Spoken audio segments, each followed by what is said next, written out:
am the president and CEO at the Gaithersburg Germantown Upcounty Chamber of Commerce, and I'm your moderator today. We are going to record the session. We're gonna, Susan's gonna check with Temple Beth Ami later or not if we can share this further with constituents in District 39 so that we can get the word out to get to vote. And we have 3 rounds of questions this morning. I'm just gonna review the rules for the morning. So each participant will be asked to make an opening 2-minute statement on why the race is important, what work or volunteer experience has prepared you for this office, and what are your top 2 campaign issues. During the first and second rounds of questions, each participant will be asked a different question prepared by this event's steering committee, and each candidate will have 2 minutes to respond.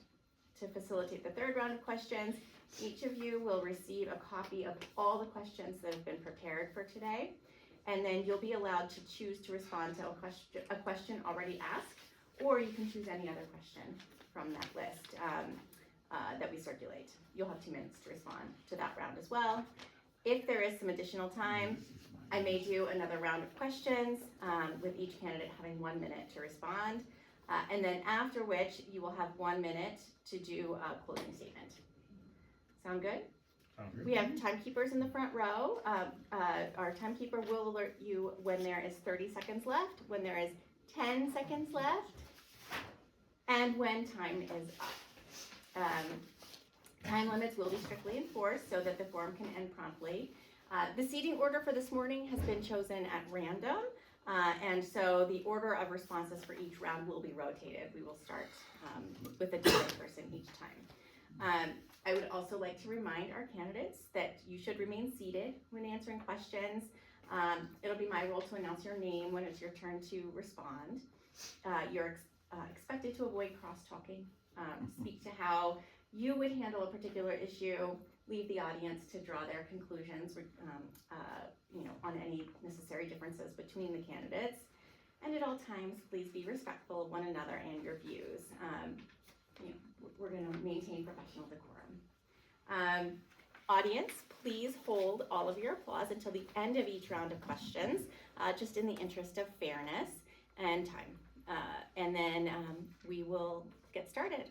Any questions from anybody?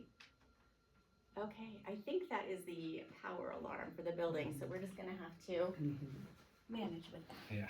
Okay, make sure this is filming. Okay, I think we're good. I was like, how are you? I put it up on some books. That is talented. Yeah. That is really talented. Enterprising. All right, so we're going to do our first round of questions here. We're going to start with Mr. Jabaris. All right, are we ready? Okay. Maryland saw the 4th highest rate of collateral assets by ICE, with more than 1 arrest in 3 sweeping of non-criminals. Several important pieces of legislation were passed by the General Assembly this session, including the Immigration Enforcement Agreements Prohibition Act, the Data Processing Act, Unmasking Act, and the Maryland Values Act. Of these, which do you feel will most effectively address the issue of collateral arrests? What more needs to be done to protect Maryland's immigrant population? Great question. I'll start by asking if the opening statement comes after the fact. Oh, sorry. That's okay. We can answer this question and then we can move along. Oh, I'm sorry. That's okay. So I think, thank you for the question. In terms of immigration, I would say it's really a combination of all those factors. The fact that we were collaborating with ICE in many respects was already, a challenging really aspect of handling this at the community level. So I would say, all of those things were important. We talked about with Leslie as well, like the Sensitive Locations Act was also an important one, which I'll give credit on that, making sure that these acts don't happen in polling locations, at schools, at places of worship. The other thing I would add to this is there are very little legal avenues, legal defense for immigrants going through these processes. And that's one thing that I'm focused personally on trying to improve upon. There is some funding for legal assistance, but there's vastly more needed. And one of the ways, in practical terms, that I think that we can accomplish that Maryland has some of the highest failure to pay rent filings in the country. I think of somewhere around 500, 600,000 cases a year.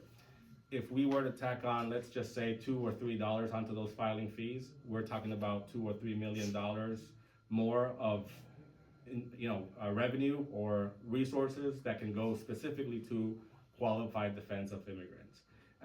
No one should be going through that process without legal representation, and in this country, equal protection under the law also doesn't mean if you can afford it. So to me, that's really important. That's one thing specifically that I would like to see addressed at the state level. Okay, thank you. Candidates, I apologize for not giving you your opening statement first. What I'm going to suggest in the interest of fairness is that we ask a question and then do your opening statement, and we'll just go down the line. Sure. So would you like to have a 1-minute opening statement? Okay, sure, I can do that. So, opening statement is 2-minute opening statement. That's all good. It's all good. We go with the flow. I gave her my list of timing. Okay. So I'll start again. I guess good morning, everyone. Thank you for being here today, and thank you for the Temple for organizing. My name is George Durenes. I'm running for the Maryland House of Delegates in District 39, specifically because I think that this is a critical, pivotal, choose your adjective moment here in the county and the state more broadly. Families in District 39 are fighting with some real issues like, housing costs, affordability generally, childcare, utilities. There's a student achievement gap. These are obviously things that are not just localized to D39. We all feel this. But what strikes me too is that these are not things that happen overnight. So these are issues that have been coming, for some time now. And, I think that we just should be more proactive. And that's one of the reasons why I'm running. I think we need more proactive government versus reactive. Because good leadership isn't just about solving problems when they become expensive or they become more complex. We need to make sure that we can solve those issues before the families feel the real consequences of those actions. Professionally, I'll say just a little bit of background. This is the first time I'm running for office. My day job is actually a research director. That's what I do day in and day out. I help organizations solve complex issues, complex problems every day. I have a PhD focusing on how to reduce corruption in government and strengthening accountability. And I serve as the Montgomery County Vice Chair of the Police Accountability Board. So policing, public safety, community trust is really important to me. And if I've learned anything throughout all of that, it's that good intentions matter, but results matter more. And so that's why I'm running. I think we need to get better at planning ahead and planning for the future, and that's what I want to bring to Annapolis. Okay, thank you. Thank you. Welcome, Mr. Acevedo. We started on a different foot because I forgot to allow candidates to introduce themselves. So we are allowing each candidate to answer one question followed by their introduction, their 2-minute introduction. So Ms. Lopez, your question revolves around energy. The Utility Relief Reducing Energy Load Inflation for Everyday Families Act has been described as the crown jewel of the legislature's efforts this session to address rising energy costs for Maryland citizens. Under the act, the average Maryland household will get $150 annual relief. What else can be done to meet the future of complex energy markets, especially relating to the rise of data centers statewide? Are the provisions in this bill enough to meet rising energy costs? Gotcha. Well, thank you for the question. We definitely worked a lot on energy policy, and so shout out to my friends on the Environment and Transportation Committee for heralding that. I want to give you some highlights of things that were accomplished in our budget when it comes to this, so you get the scale of what we were working on. So our state budget is $70 billion. Right, we used $100 million to pay the Empower program, so that's significant rate relief. $37 million to partially offset ratepayer costs and limited income program. $73 million for heat pumps for low and moderate income households. $10 million for HVAC upgrades in public schools. $20 million for solar on state facilities. $42 million in higher education research over the next 3 years for renewables. $3 million for power pound assessments. And I mention all of that not to bombard you with numbers, but for you to get a sense that with a problem this big, we have to approach it from all different sides. We did one big bill, right? But in order to go after a problem of this significance, it takes a whole bunch of other bills and a whole bunch of programs to really go after it. So it may feel incremental, but it is significant when you look at the whole problem. There's 4 major things increasing your utility bills. 1 and 2 are the costs of construction and maintenance on transmission and distribution lines. Basically, the infrastructure needs to be repaired and all of construction costs have increased. The second thing is that at the federal level, there's been a lot of investments in renewables that have been taken away in this current administration, and so we have to play catch up when it comes to investing in research for renewables. The fourth thing I should say, is data centers. We put in place some plans to make sure that the electricity used in data centers are not passed on to ratepayers. We also made sure that the CEOs of these energy companies are not getting their enormous bonuses from ratepayer funds. If they want to get paid $300 million extra a year, it's going to have to come through shareholders' money. Thank you. Thank you for the response. And now would you like to take 2 minutes to introduce Sure, yourself? absolutely. So my name is Delegate Leslie Lopez. I have been honored to represent District 39 for 2 terms.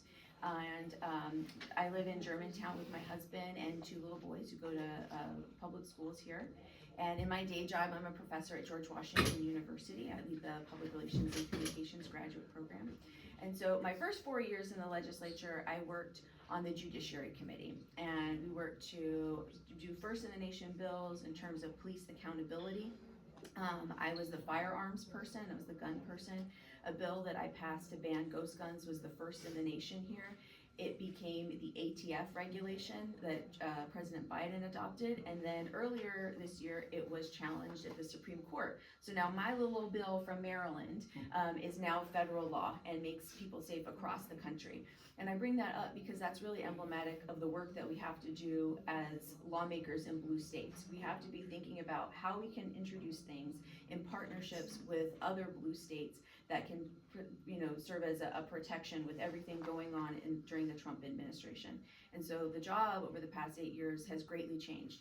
I was a delegate during the pandemic, and boy, that changed our job in terms of constituent outreach and just getting people involved and making sure they felt a sense of community when it felt like the world was falling apart. I currently chair a new subcommittee on elder care and senior issues, and so I hope I get an opportunity to talk about that. And I also do a lot of work on reproductive care, and am thankful for the partnership of the Jewish community, particularly the women's Jewish community, on reproductive care with Hadassah, and coming to speak at forums here about our big abortion grant bill that passed last year. Thank you, Ms. Lopez. We'll move on to Mr. Wims. Your question is around the Voting Rights Act. The closing of this year's General Assembly was filled with high drama with the last-minute passage of the Maryland Voting Rights Act. This act enshrines protections into state law, including explicit prohibitions on voter suppression. What more can be done to ensure that voter strength cannot be diluted at all levels of government? Okay, and thank you for that question. As it turned out, I guess about maybe 40 years ago, I was president of the NAACP, state of Maryland. And with that, we noticed at the time that there was no people of color, period, but especially black presidents from the Eastern Shore that had not been elected to any office, quite frankly. So with that, we worked very hard. We worked with ACLU and others, and we were able to get the legislature to pass a bill that redistricts some of the areas there. So the reason why I tell you that is, fast forward to today. When I started in January, I worked with my colleague on the Senate side, Sidnor, and I said, the Supreme Court is, they're really going to make some changes, and I think we might lose our Voting Rights Act. So with that, he put in a bill in the Senate, and he put in a bill in the Senate last year by himself. But this year he came to ask me if I would be his co-sponsor in the House.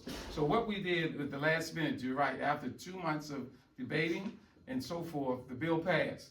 And so what we're looking for now in the state of Maryland is simply to make sure that if anyone, it could be a citizen or it could be an organization, comes forth and say they're being discriminated against, they can sue that municipality, and I'll use the Eastern Shore because that's where most of the problems were in the St. Mary's County, to be frank. We as legislators, all of us, we get maybe 10 to 15 people on each bill. We had 85 people to come on the Voting Rights Act, and about 45 came from St. Mary's County. So to answer your question, the bill signed by the president, the governor, we, as far as I can tell, safe in Maryland. We're like a leader to the rest of the other states throughout the country to try to get a similar bill to protect their rights there. And so to answer your question directly, we're going to continue to make sure that our citizens know that they have the right, they feel they're being discriminated against, to sue so that they can have the voting rights. Or I'm not looking there. And the way we have it in our bill, they can sue to the Attorney General. I can't see how many seconds. You left. have your Okay, I can't see. Your time is up, but would you like to take 2 minutes now to introduce Yes, yourself? and in my 2 minutes, and I'm very thankful to be here, I want to say thank you all for being here. I am Greg Wims, W-I-M-S. I always have to say that because people think they're 2 M's or whatever. But I'm 6th generation. My great-granddad on both sides was a slave in Clarksburg, and there's Wims Road there by Clarksburg High School. And on my mother's side, Richard Stewart, who's in Montgomery Village on Stewarttown Road. That community was named after great-granddaddy there. So with that, I've had all my life, my experience K through 12, actually preschool through 12 here in Montgomery County. Then went to Montgomery College before going on to Maryland. My life history is because my dad couldn't read or write. He only went to 3rd grade because there were 11 children, and so he had to provide for all of us. And so what we did was simply work through the church. And so my life history, and I'll make sure I'm looking at your time now, has been about community service. I'm only in my 3rd year as a legislator, and I will talk about the bills that have been signed by the governor. But it comes from that background of dad not learning to read and write, my mom being a caretaker for other children, and then my brothers, because I had 3 brothers, all going into the military. So the bills that I work on in the legislature with veterans, with education, and of course civil rights, as you just heard earlier about Voting Rights Act. I did want to say that as of today, and a student at Montgomery College did the calculation, over my 55 years of volunteer service, I have 47,000 community service hours. And when I talked to the speaker, she said, well, you have probably more than half of the delegates put together. And the reason is because, again, Dad could read and write. Mom, we were in the church and they said, continue to do your volunteer work. And the last, in my 10 seconds left, served on the board of Boys and Girls Club here, YMCA here, and Leadership Montgomery. So thank you. That's Greg Wims. That was not your fault. Yeah. Your eyesight's fine. Thank you, Mr. Wims. Mr. Wu, your question is about special elections. Controversy exists concerning how state senate and delegate seats are filled when a position becomes vacant during a 4-year term. Currently, the county's Democratic or Republican Central Committee makes the appointment after interviewing prospective candidates. This last session, a proposal was submitted whereby vacant seats would be filled during midterm elections if the vacancy occurred within time for candidates to file. While the proposal failed, there still is the questions. Do you agree or disagree that such a proposal would more fairly represent the democratic process and should be revisited in 2028?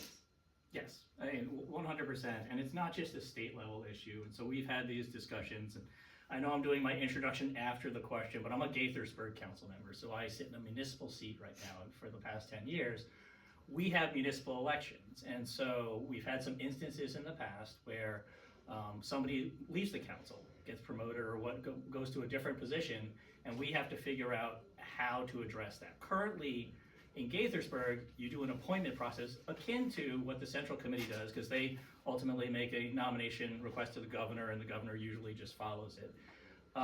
In my opinion, at all levels, that's sort of undemocratic. I mean, I think that the number that I saw recently was that 1/3 of all sitting delegates in Montgomery County had come through the appointment process through the Central Committee. And there's nothing right or wrong about that per se. Great people go through that process. But to the extent that we can avail ourselves of the electoral process to choose our representatives, not just at the state level, but also at the county level and the municipal levels, I think it's good for democracy.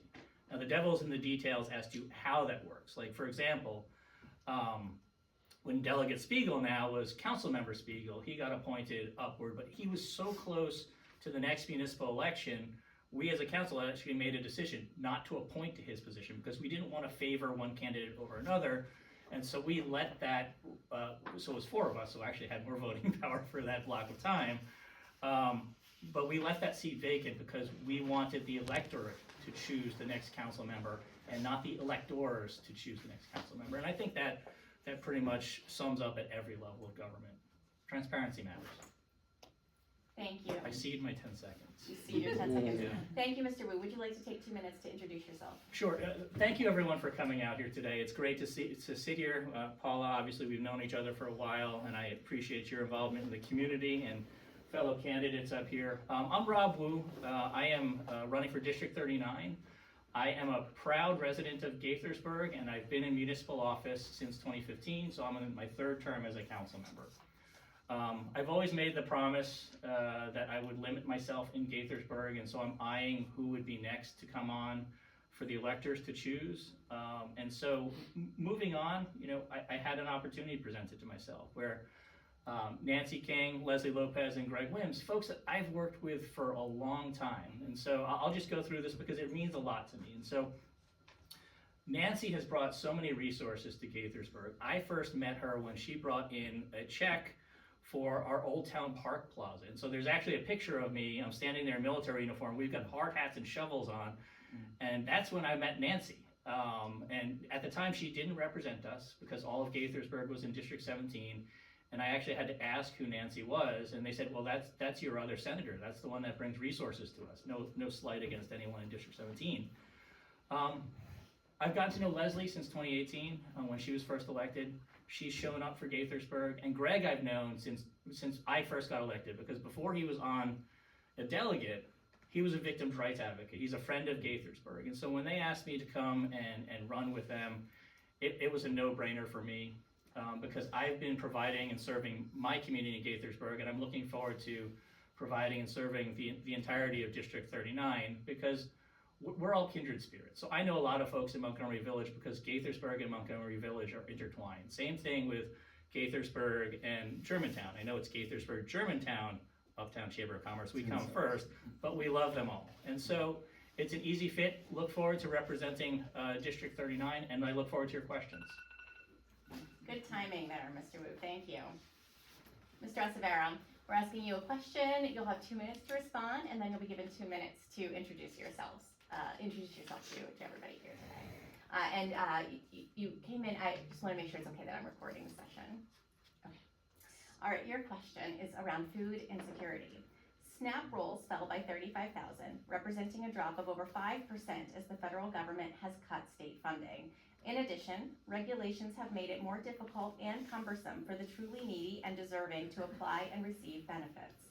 What specific measures would you support to reduce food insecurity in Maryland? Yeah, well, thanks for the question.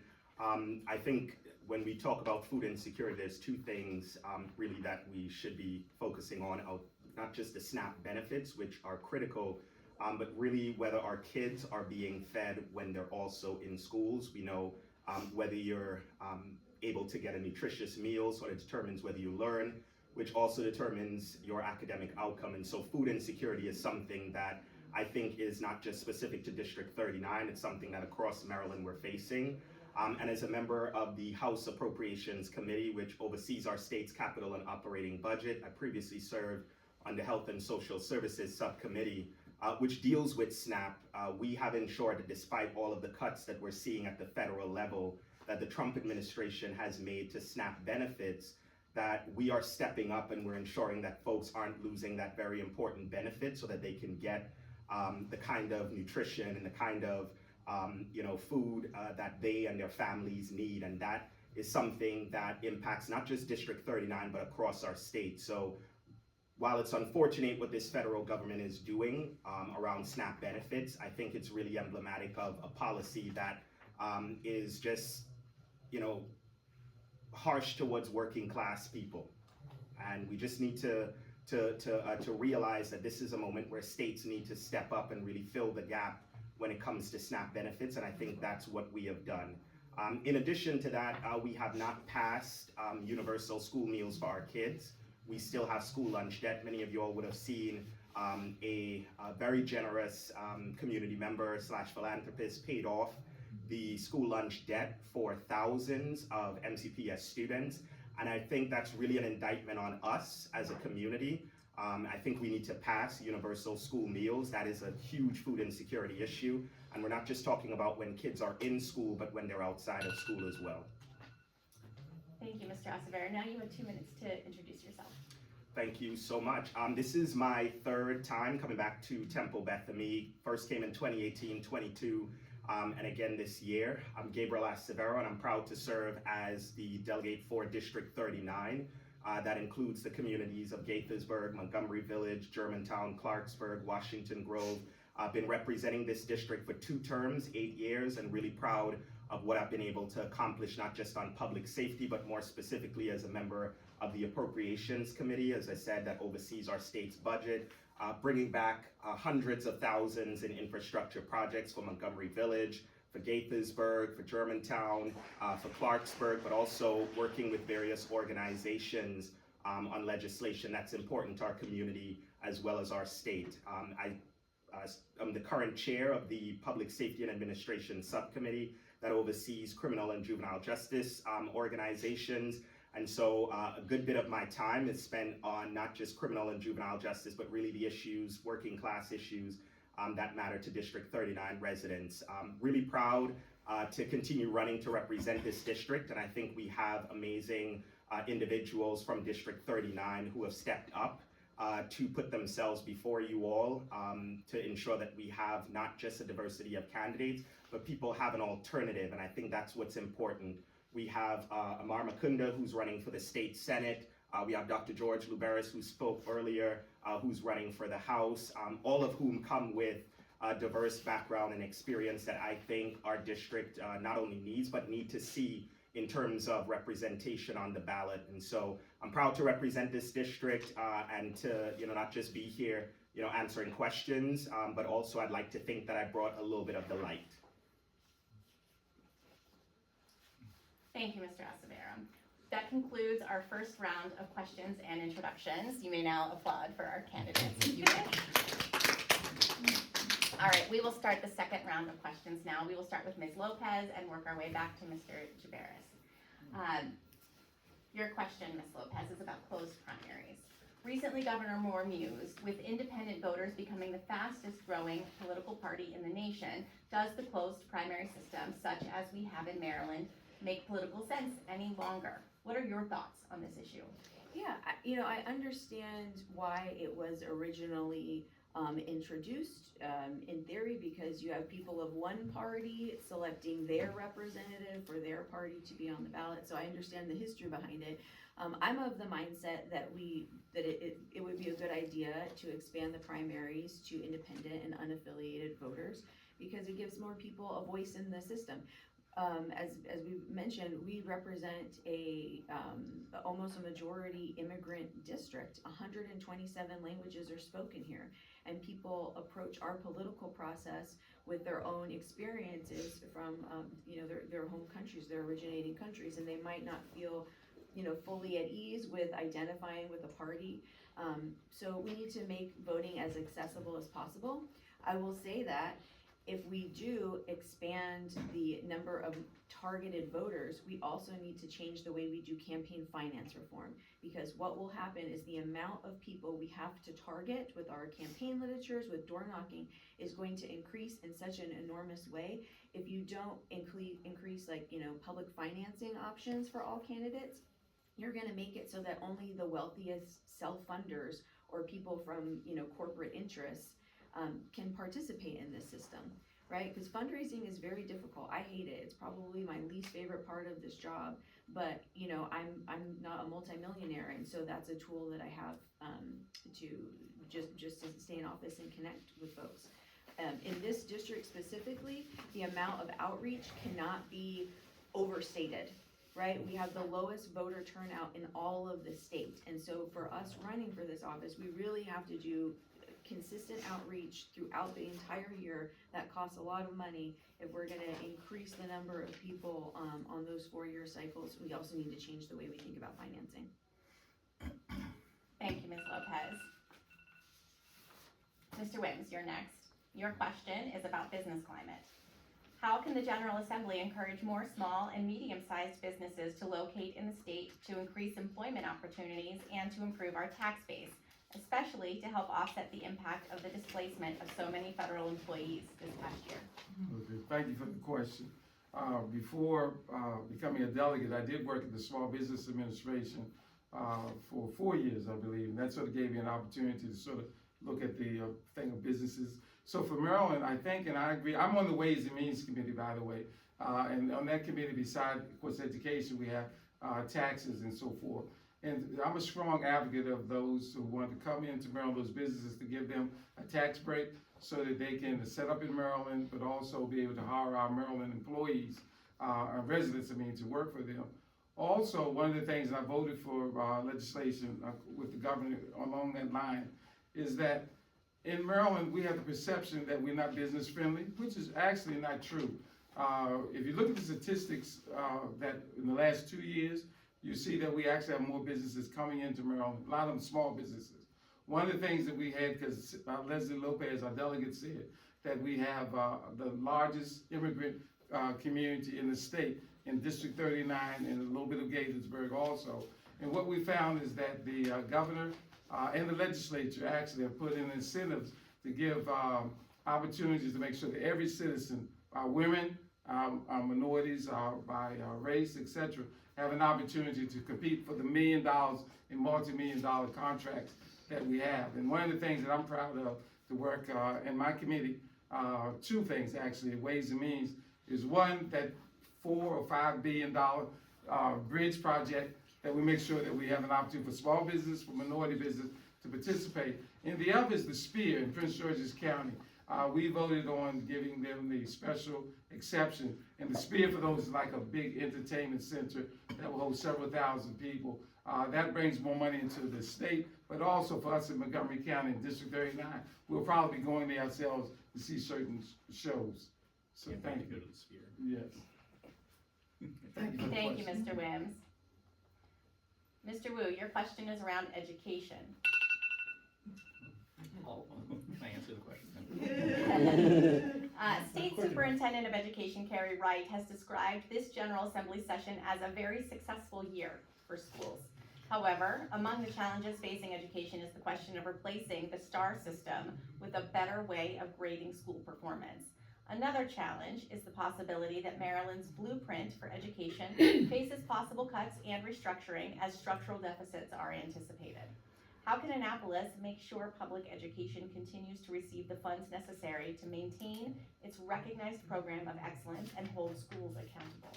Yeah, great question. And so education is obviously a focus of all of ours.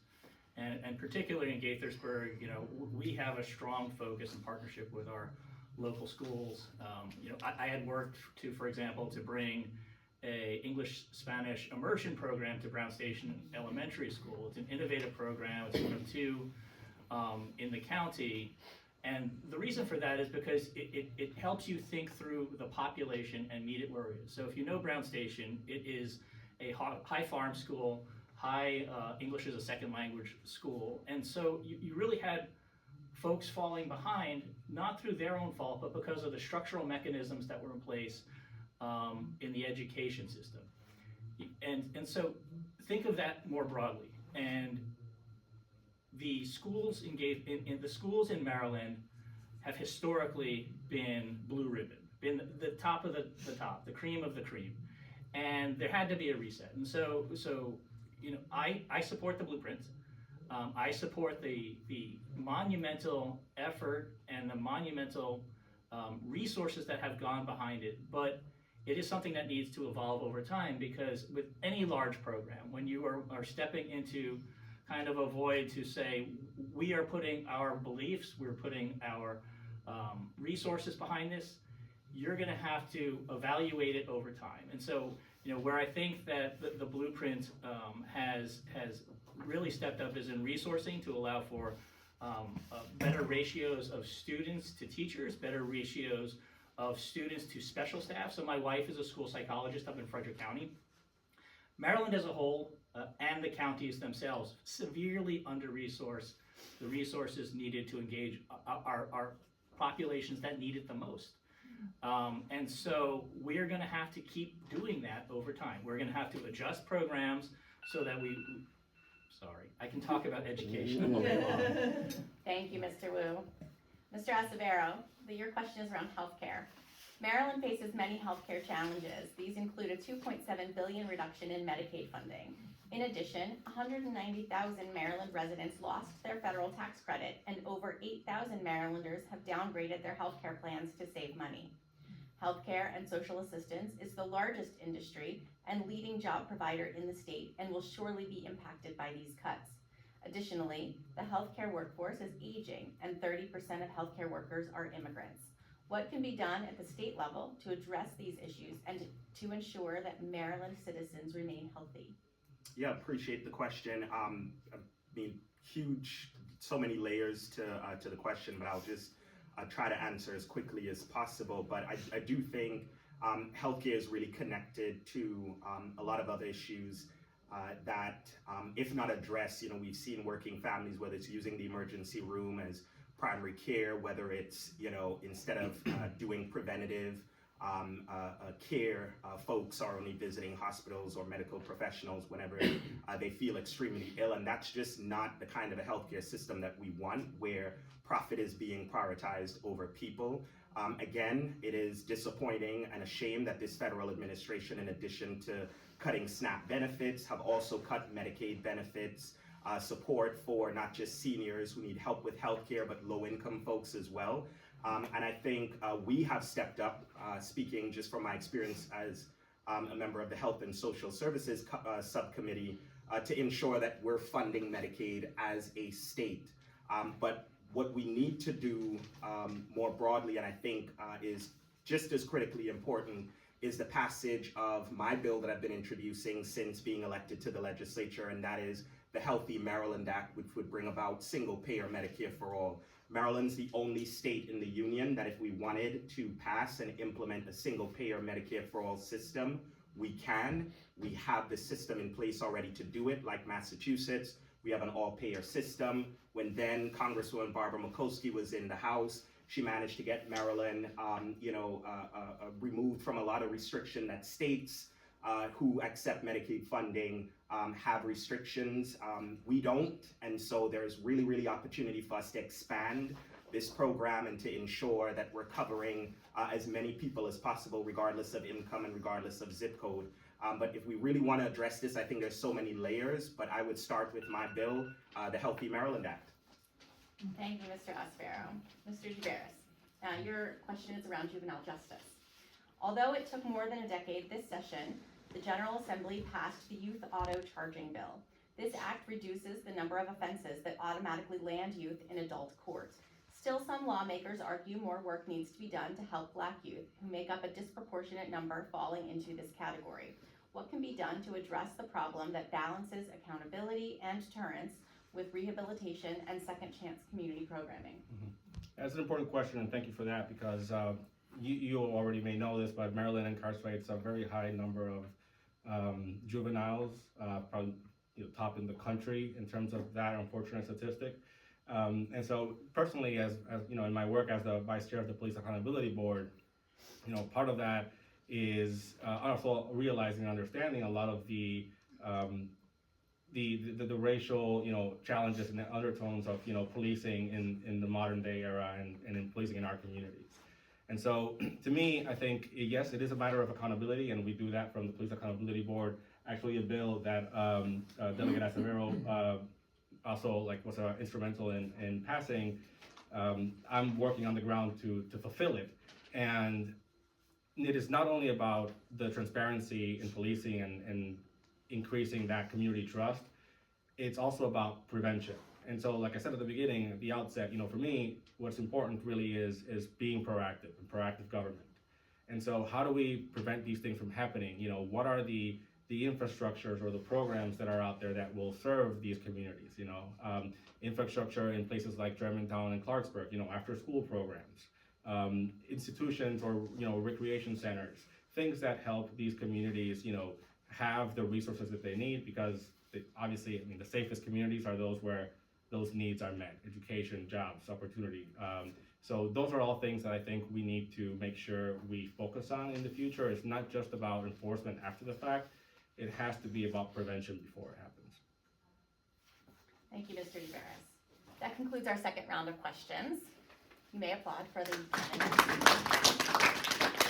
For this third round of questions, I'm going to pass down a list of all of the questions that the steering committee for today's event has prepared. In addition to the questions that I've already presented to you, there are questions in this packet about childcare, reproductive rights, gun safety, environment, anti-Semitism and hate crimes, and affordable housing, taxes, and developmental disabilities. You may choose to respond to any question that has already been asked, or any question that is further in the packet. Please take one and pass it down. How many minutes? You get 2 minutes to respond to this question. And we just pick one. You pick one question. You may choose to respond to a question that's already been presented. Oh, yes, thank you. Yes, thank you. You may choose to respond to a question that's already been asked, or any question that is on the list. I'll just give you a minute to peruse those.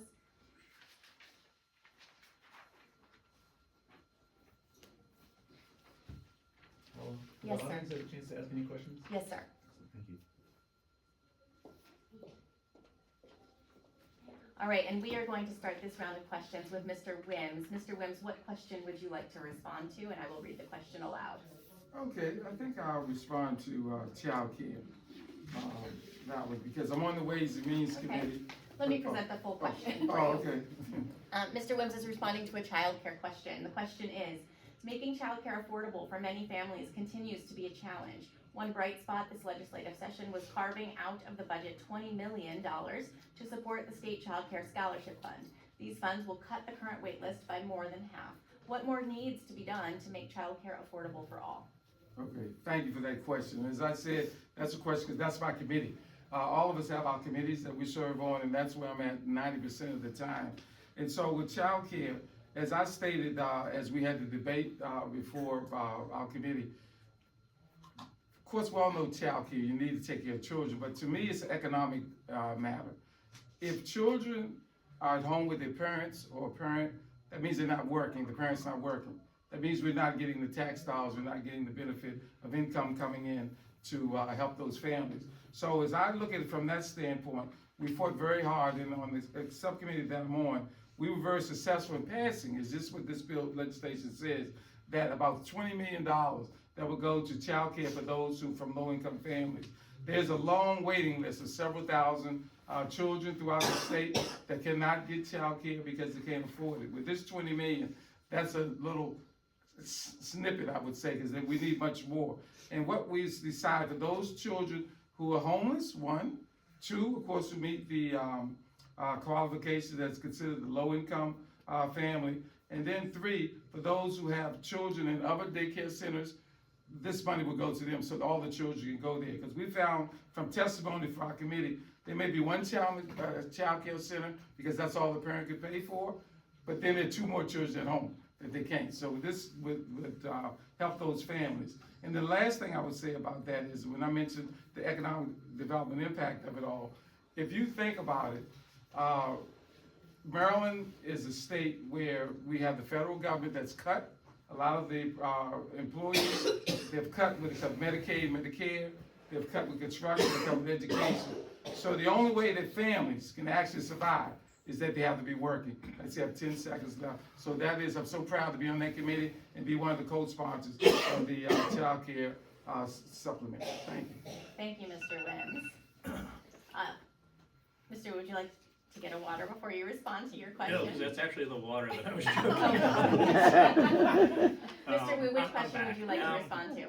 So I'd like to answer the business climate one because it's top of mind. Okay, And so you'll hear allow why. me to reread that question for our audience today. How can the General Assembly encourage more small and medium-sized businesses to locate in the state to increase employment opportunities and to improve our tax base, especially to help offset the impact of the displacement of so many federal employees this past year? And as you know, this is a question very important to the Chamber of Commerce as well. It is very important to me as well.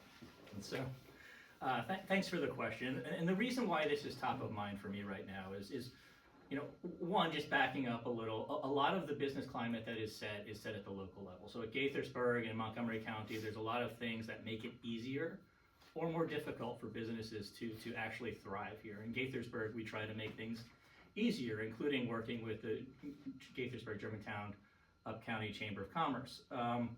But I think that if you take a broader view from the Maryland perspective, there is this thought that across the river is more business friendly. And so businesses are going there, or businesses are being started there.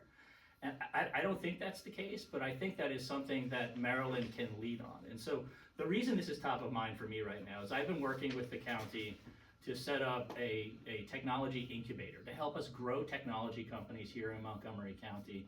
Unfortunately, it was recently not funded by the county during that entire budget thing, and so that's one of the issues. But we also run into issues when you're talking with the state that there's just not enough resources or focus at the state level on a holistic, large-scale economic development policy that will not only seek to, bring headquarters is fine, but you're also looking to bring businesses in that will grow, and you're also, more importantly, looking to found small businesses here in the state, because once you found a business in the state, you not only have that business here, you've got the people living here, you've got the employees living here, and it will grow. Those are the businesses that will grow best. And so I think that we need to be building the climate that makes folks want to come here. We all know that when Amazon chose HQ2 to go to National Landing over Montgomery County and Maryland, one of the issues was the state did not get behind Montgomery County's proposal, but also they had the things like education in Virginia, innovation in Virginia, that no matter how many resources we could have thrown at the problem, they were going there anyway because our climate is not quite there yet. Thank you, I appreciate that. Mr. Acevedo, which question would you like to respond to? Do the education question. Okay, I will reread the question for our audience. State Superintendent of Education Carrie Wright has described this General Assembly session as a very successful year for schools. However, among the challenges facing education is the question of replacing the STAR system with a better way of grading school performance. Another challenge is the possibility that Maryland's blueprint for education faces possible cuts and restructuring as structural deficits are anticipated. How can Annapolis make sure public education continues to receive the funds necessary to maintain its recognized program of excellence and hold schools accountable? So I think education sort of ties into a lot of what we've been hearing around economic development and other issues. Families, people move to Montgomery County and to Maryland because of our schools. Businesses look at Montgomery County and our state and situate here because of our schools. And I think it's an asset, it's our crown jewel. I'm proud to have supported the Blueprint for Maryland's Future, but also the Build to Learn Act that invests billions of dollars in infrastructure spending to not just build new schools, but make sure that we're refreshing and improving existing ones.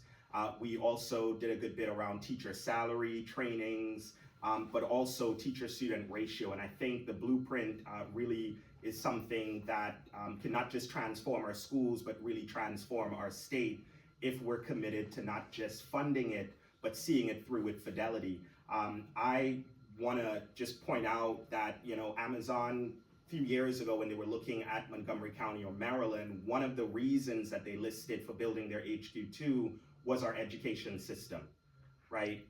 It wasn't taxes, it wasn't tax credit, because before I was elected to the state legislature, the then Republican governor and Democratic General Assembly passed an $8 billion incentive package for Amazon.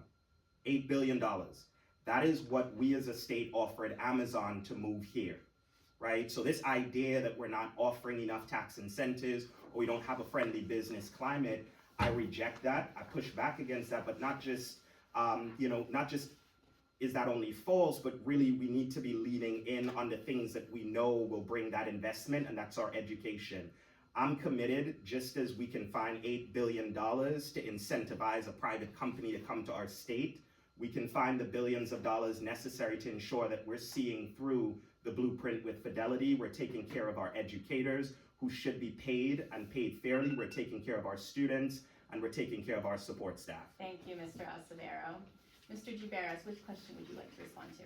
I'll go ahead and take the housing question, please. Affordable housing.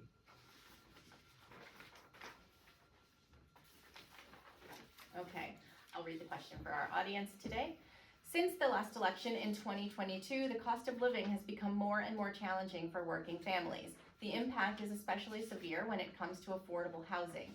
This session, several bills addressed the need of renters. While the good cause eviction legislation died in the Senate, renters had some smaller victories in terms of ending discrimination based on source of income in making applications. Also, the Community Schools Rental Assistance Fund grew from $5 million to $11 million.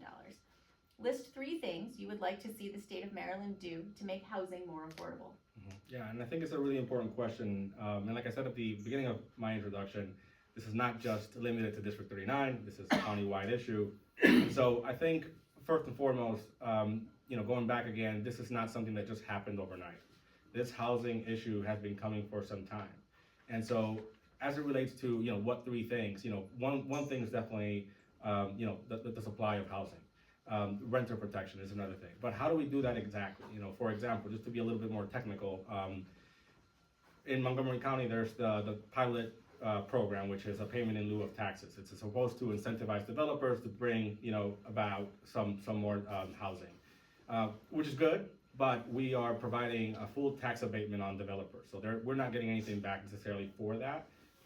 That is specific to, for example, all the infrastructure that is required for building, development. So if you want to build 1,000 units, you should also consider the roads, the public services, the schools, and we have a lot of schools in disrepair. These are all things that we should also be, as a state, guiding counties, right? So that there's not a patchwork of regulation and your education or your housing status depends on your zip code. We've been talking about this a little bit.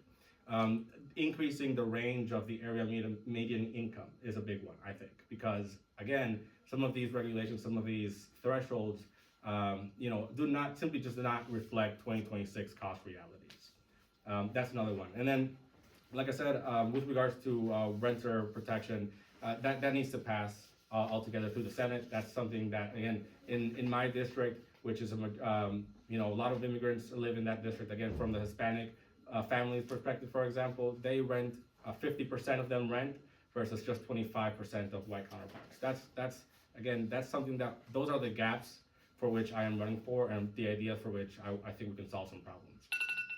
Thank you, Mr. Giberas. Ms. Lopez, which question would you like to respond to? So I love the immigration one and the anti-Semitism one, but I noticed none of my male colleagues did the reproductive rights. So I'll go for that one. Okay, allow me to read the question. Reproductive rights. After a 3-year fight, both houses of the General Assembly passed a bill guaranteeing that Marylanders can get emergency abortion care, now guaranteed under the Federal Emergency Medical Treatment and Labor Act, EMTALA. This bill was deemed necessary in light of Washington's efforts to chip away at women's reproductive rights currently in place. What additional legislation is needed to protect women's health, including but not limited to reproductive rights? Sure, thank you. So, a spoiler alert, EMTALA that she's referencing was actually my bill too. So I can talk about that one a lot. As we all know, we had Roe v. Wade for 50 years, and reproductive rights and full reproductive autonomy was considered the law of the land, right? EMTALA, which basically is against patient dumping in emergency rooms, has been federal law since 1986. When the Dobbs decision came down, we noticed there's all these gaps in our reproductive healthcare systems, right? One of those was emergency rooms. The way we're seeing this showing up in the states that have full-on bans is you're seeing women just bleed out in parking lots because they're having a miscarriage. And the clinical term for how you treat a miscarriage is an abortion, which is now banned in these states. And so we recognize that there was an issue there, and it took 3 years to pass something as common sense as this, right? There's a lot of inertia. And so thankfully it was signed into law just a couple weeks ago by Governor Moore.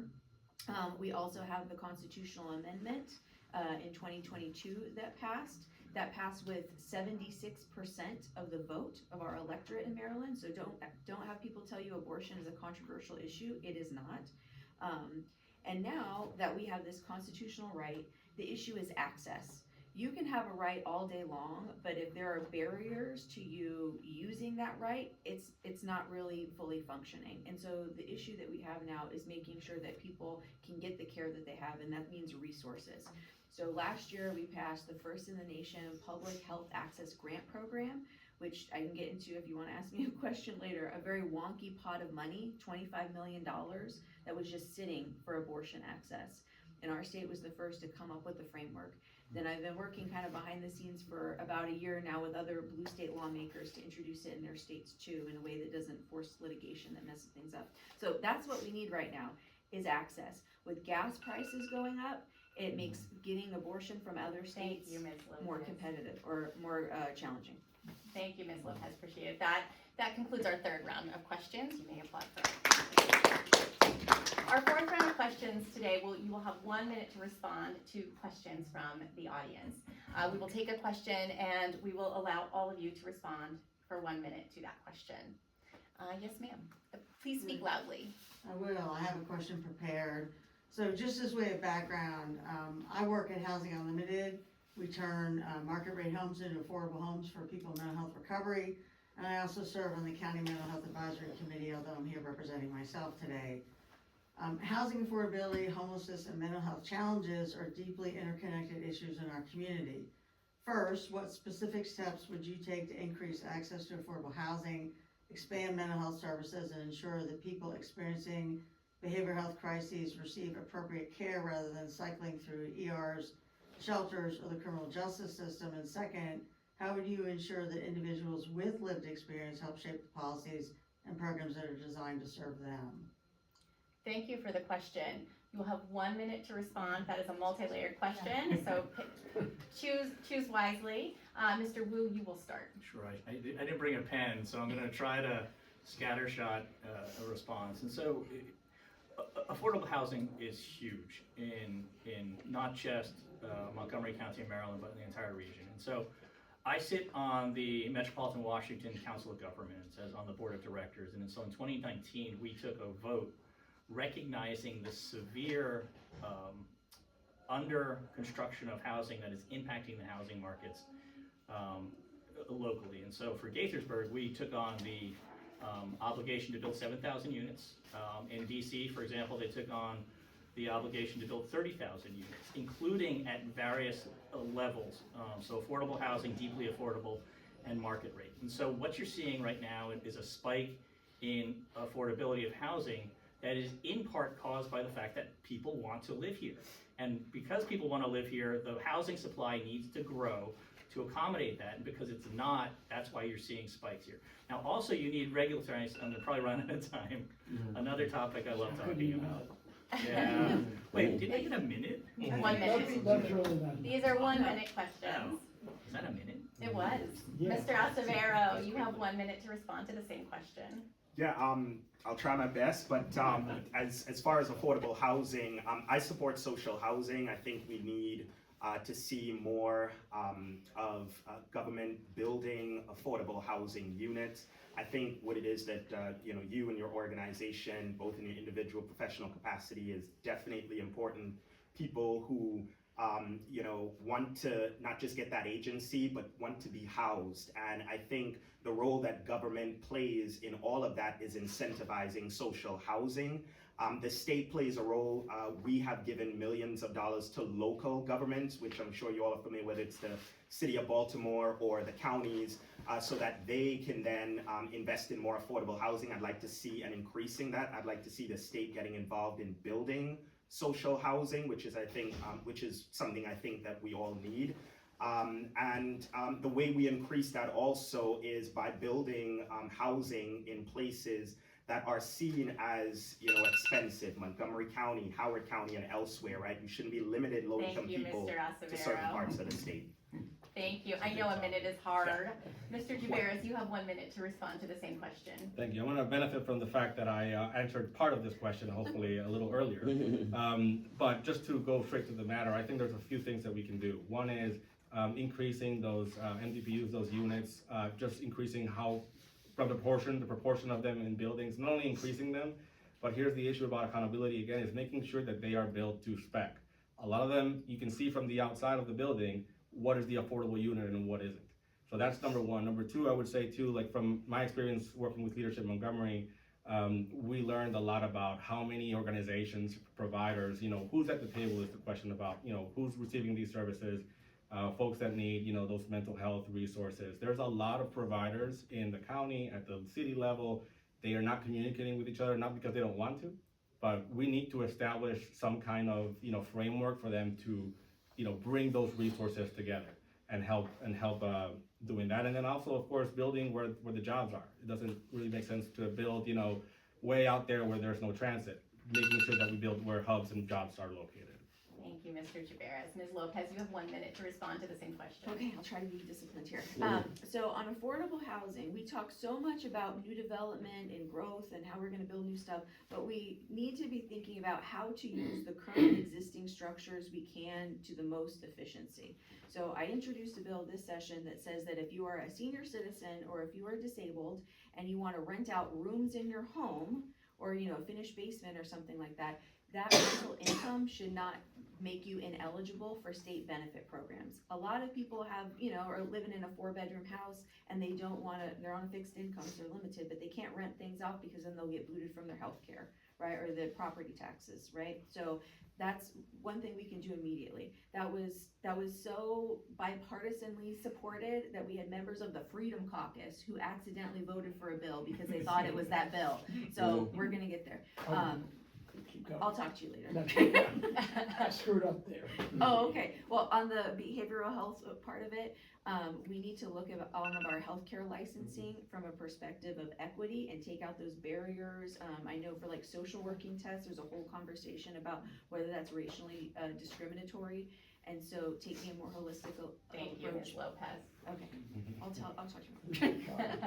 Mr. Wims, you have 1 minute to respond Yes, to and the I same can question. answer in 1 minute because I'm so proud that, because of talking to the community like you, a bill that I put in, and I put this in by myself, was HB 1466, Appraisal Gap for Historic Redlining Financial Assistance Program, signed by the governor 2 weeks ago. And what it simply does, this will help more communities affected by historic redlining and historic underappraisal to have government funds to help those communities as they try to restructure or try to build for those members living there. And in 39, we have Prather Town, named after Mr. Prather, 100-some years ago. We have Stewart Town, after great-granddad, Richard Stewart, and part of Emory Grove, which is 39. And this would directly help them with $1 million as they're building new houses out, because their homes were destroyed some 30 years ago by what they call urban renewal. So that's it. Bill has been signed by the governor. Thank you, Mr. Wims. We will take another question from the audience. Yes, sir. So I also wrote my question ahead of time. It's actually 2 short questions. I just want to give a little bit of context. First, I'll have to recite the phrase that all American Jews are required to recite entering the discussion of our own demonization. I understand that not all criticism of Israel or Netanyahu is anti-Semitic. Since 10/7/23, quick search of Delegate Acevero's social media shows over 95 mentions of Israel, all of them negative. Falsely claiming that Palestine's war is a genocide at least 34 times. Things that were anti-Semitic or perceived to be anti-Semitic at least 51 times. Things that were false or misleading on this topic 32 times. During the same period, you mentioned October 7th once, and it was a repost from Senator Van Hollen. You mentioned the release of Jewish hostages 3 times, though 2 of those were followed up with general support for Hamas's objectives. You mentioned real, actual genocide 10 times during the same period, Sudan 9 times, Congo once. When you said all eyes on Rafah and what we saw were Jewish hostages waiting to be freed from their Palestinian captors, you didn't mention that part. You traveled to Turkey at a time where Turkey had cut off water to over 1 million civilians. When this was pointed out, it was met with, oh yeah, well what about Israel? You said teachers who spout bigotry and hatred against Jews who were suspended were unjustly put on leave.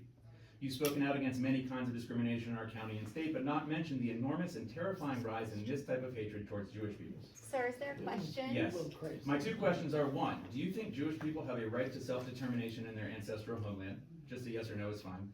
And question number 2, assuming the world we live in, where Israel does exist, and does have the means to defend itself, What, in your opinion, would have been the appropriate way for Israel to respond to the terrorist attacks on ICE? Somebody upstairs likes this question. To respond to the terrorist attacks of 10/7, in which civilians were hunted, tortured, raped, and dismembered in front of their families. Okay, so since Mr. Acevedo was mentioned directly in that question, it is appropriate that he's gonna go first for that. He was in line anyway, and then we will give the other candidates an opportunity to respond to that question in kind, as we have been throughout the format. You only have a minute. That was a long set of Sorry, I questions. could have gone for 5 A minutes. minute, 60 You have seconds. 1 minute. 60 seconds. Okay, well, let me say this real quickly. First, I'm not sure where you're referencing that data from, but I completely reject that. Joshua, I think online you've certainly attempted to, provide cover for Israel's extremist government, and I'll continue to be critical, I'll continue to be critical of that. I believe that when our tax dollars are funding a foreign government that, yes, is committing genocide, They're not. we have, that's your opinion, we have the right as people to not just be critical of our government, but also foreign governments as well. As a member of the legislature, every bill that has been introduced on anti-Semitism and hate, I have voted for. I find it interesting that you didn't note that voting record. In addition to that, this year, my bill, the Commission on History, Culture, and Civics and Education, includes Jewish history, but also the teaching of Holocaust as part of our overall education reform. I find it interesting that you also didn't mention that. I went to Turkey on a personal vacation. I find it weird that you out here putting my personal vacation as if somehow it's official business. But as I said, I'll continue to be critical of Israel's right-wing apartheid government. And this is in line with who I am as a person. When I first came in 2019, Thank you, Mr. Acevedo. one of the bills I Your put minute in is up. was to divest But from the no Anbar answers to the Oborba. questions. Okay. That's what it was. So No answer. Mr. Check it out. Acevedo, your minute is up. I'm Thank sorry, you. and You didn't even sir, answer, I and know. sir, I'm gonna ask you to, well, when you put false information out there, Joshua, people have to respond. sir, to that. I'm gonna ask you to put not false engage in information debate out there. directly with a candidate right now. I'm sorry? There's time after. Yeah, we will Correct. have time afterwards to engage in additional conversation. I'm gonna ask for no debate between the candidates and the audience at this moment. And we'll give the other 4 candidates a chance to respond to your questions. Mr. Juberas, you may begin. Well, I'm not sure how I can follow that. I will say, I think, I do support, the Israeli people's existence and their right to defend themselves. I would hope for lasting peace. And first and foremost, as a delegate, my responsibility would be to the families of Maryland, and that's where my priorities would be. Thank you, Mr. Juberas. Ms. Lopez. Yeah, I realize the question was directed to Gabe specifically, but I can say that as someone who represents one of the most diverse districts in America, it's my job to make my constituents feel safe and comfortable. And as someone who is white presenting and is not often on the receiving end of anti-Semitism or Islamophobia or racism, my job is to talk to constituents and figure out, how they feel targeted and center their experiences in my work. It's not necessarily my perception, it's the people's who are being targeted and centering their perception. And so as a lawmaker, my first bill I ever passed was to teach require teaching law enforcement officers what is a hate crime and to record it, because the federal government, the FBI, doesn't record these things. And to me, that's a first step, having trust from your government and your community. And everyone, regardless of their background, needs to feel like their government has their back and is not targeting them. Thank you, Ms. Lopez. Mr. Wims? Yes, and thank you for the question. Again, I'm on the Education Committee, it's called Ways and Means, and all the bills that have come through, I've supported to cut down any hate or so forth in our schools. But I wanted to say before that, I worked with Mark Elridge as the Upcounty Regional Director, and that was 4 years ago now, because I've been 3 years in the legislature. And one of the things I worked on with him and the county council was to make sure that funding was there, like for what you have here, your synagogue here and so forth, for the extra security, your cameras, etc., so that when those hate crimes and people try to do something here, they can be captured. So I'm on record 100% making sure that there's no hate, not only in our schools, but in our community. Thank you, Mr. Wims. Mr. Wu? Sure, thank you. Unequivocally, I support the right for Israel to exist in peace and security with its neighbors.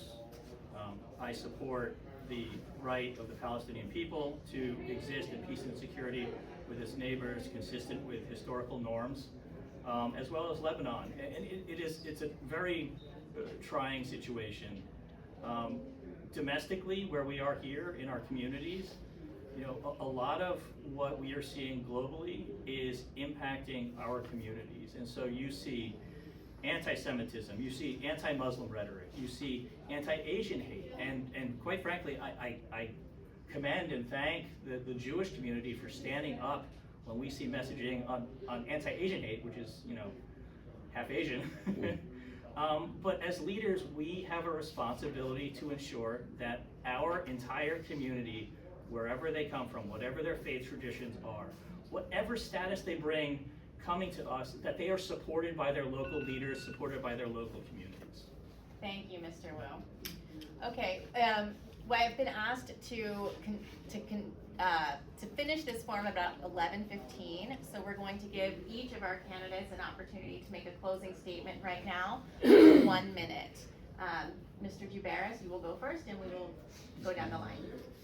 Okay. Thank you, everyone, again for joining us today. And when we think about public service and in part, given this discussion, I think we would all agree that we want, you know, to be able to have government solve problems and improve people's lives. And that's you know, what I do day in and day out as a researcher is to solve complex problems using data, using evidence, and be able to, you know, be a solution oriented and bring that perspective to the fore. So we are facing a lot of difficult challenges, but they are not insurmountable. We need to be able to speak to one another to find practical solutions. And that's really the leadership that I seek to provide if I had the opportunity to represent you in Annapolis. Thank you, Mr. Jubaris. Ms. Lopez. Yeah, well, thank you all for being here today and for listening to us, and I hope you have a sense of what my values are and what I'm capable of accomplishing. If I have the honor of representing this community for another term, I hope to continue working on senior issues as the committee chair. Something we didn't get a chance to talk about is just the population change that's coming. In the next 10 years, 25% of our population is going to be over 60, and that is going to change the way our economy works, the constraints on our healthcare system, all of those things. We have not done a huge regulatory framework reform of our nursing home and assisted living care facilities in about 25 years. And so over this interim, I'm working with a bunch of stakeholders to come up with what that would look like, and that would be one of my top priorities to introduce next legislative session. Thank you, Ms. Lopez. Mr. Wims. Okay, again, thank you all for coming here and listening to all of us. As I said, I go back 6 generations. And the bills and so forth that I put forth is really from my experience, like experience here in Montgomery County. And in my 1 minute, I'm gonna highlight 2 bills that I think are very important for all of us. The first one is a bill that nobody paid attention to but myself, as I'm the only sponsor of it. It's called the Cash Payment as Essential Goods, HB 191. The reason we put that in, our veterans, our immigrants, and those who are seniors now find it's very difficult to use a credit card. So my bill says simply, the government signed this law, you can use cash for food, clothing, and medical assistance. And then the other one is the one that I wanted to talk about, is for those who are seniors. My bill passed that simply said there's a study that we're gonna see how much we might be able to give to all of us who take care of a loved one at home. And so the 10 seconds, that bill was signed by the governor, and next year we'll know what kind of compensation can be given to those who are taking care of their loved ones. Thank you very much again for letting me speak with you. Thank you, Mr. Wims. Mr. Wu. Thank you, Ms. Ross. Thank you to Temple, Beth Ami, and for all of you for coming here. It's important for folks to hear from the candidates, and I enjoy always coming and engaging whatever forums. Actually, in District 39, we haven't had many forums. I've had more forums in municipal elections, and so this is really important. So, and you know, I'm just a community guy. I've grown up through actually my HOA and then elected to the Gaithersburg Council. I was elected on community issues. So those land use decisions, those issues where, you know, residents have an issue with their government, that's what motivated me to run. And I would take that same philosophy to Annapolis. And so I'm looking forward to, if I'm elected, to serving the community, serving the residents of District 39, just as I've served the residents of Gaithersburg, to make sure that we've got great schools, great environment, make sure that our budgets are reflecting our values, making sure that I'm speaking out, even in Annapolis, on the community issues we're seeing, whether it's anti-Semitic discussions, anti-Muslim discussions, anti-Asian, all of these things. Thank you, Mr. Wu. We just didn't have a ringer. But you're good. Sorry about that. Turned it off That's too okay, fast. that's okay. Thank you, Mr. Wu. Mr. Acevero, you have 1 minute to make a closing statement. Thank you very much. It is good to be back at Temple Beth Ami. I first came here in 2018 and I was back in 2022, and it's good to be here. And I'll always be here to show up for conversations in earnest and in honesty.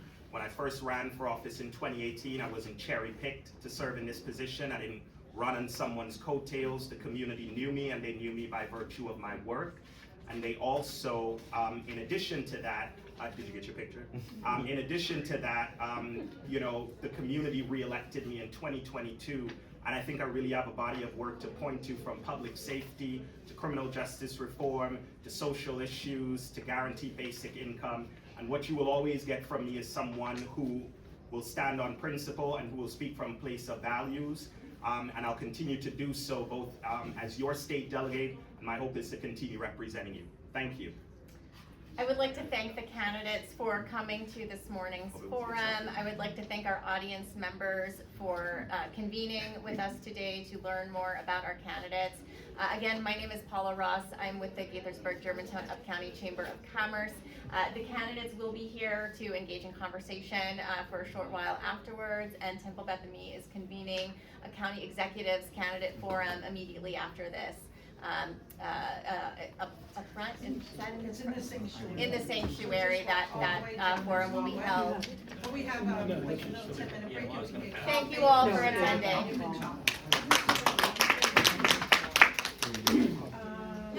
Can we keep, okay. We can't let the more to a Palestine here, but I would love to hear an answer to the question you had.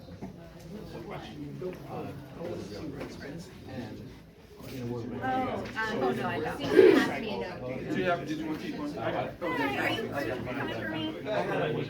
Sure. Yeah, go for it. I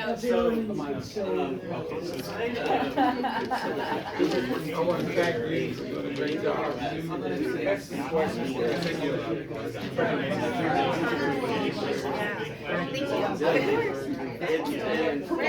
All right. Okay. Would you answer the question? Well, I tried to put Thank you so much. Thank you so much. Thank you very much. Appreciate it. right now we're looking at generally Are you from the